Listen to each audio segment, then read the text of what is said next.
UN Human Rights Chief Volker Türk warns attacks near nuclear facilities in Iran and Israel could trigger what he calls an unmitigated catastrophe. Mr. Türk addressing the UN Human Rights Council in Geneva, the debate requested by Bahrain on behalf of the 6 Gulf Cooperation Council countries and Jordan. It's focusing exclusively on Iran's strikes on countries in the region and their impact on civilians. Countries at the 47-member council will vote on a motion that will include asking for reparations from Tehran. Well, Denselow is covering this story for CNA from Brussels. Will this emergency session requested by Bahrain, by the UN Human Rights Council, why is it significant?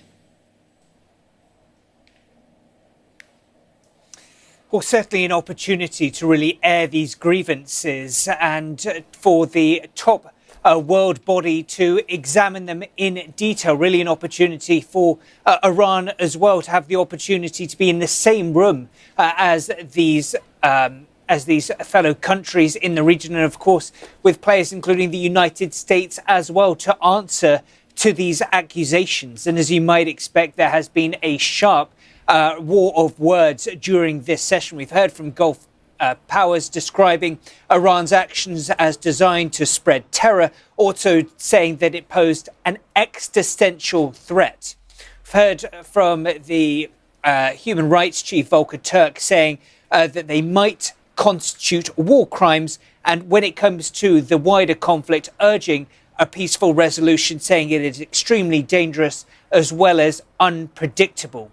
Now, we've also heard from Iran's representative with a very different version of events, saying that around 1,500 civilians have been killed in these Israeli and US strikes on the country. They say that it is their duty to respond to attacks on its resources, also urging its neighbours in the region to do its part against what they say is an existential threat posed by Israel, stating that if Israel is not restrained today, they will be beyond containment tomorrow. Will the debate today focusing exclusively on Iran's strikes on countries in the region and their impact on civilians? Friday, this continues, but the topic will shift slightly.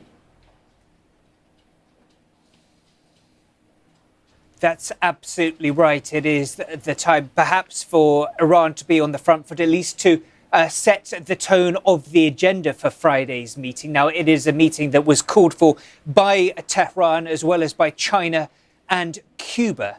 The focus of Friday's meeting will be on that attack on a school, when a school was hit on February 28th in the area of Minab, where, according to reports, some 150 people were killed, many of whom believed to be children, another 100 or so wounded. Now, there have been accusations that this was a war crime committed by the US, by Washington, who's been accused of being responsible for this attack. We have, of course, had a sharp response from the US to those accusations, saying that they do not target civilians. So another heated exchange expected on Friday. And while there are talks and speculation that there could be talks between the likes of the US and Iran, it certainly seems that while that speculation continues, the war of words continues at pace as well.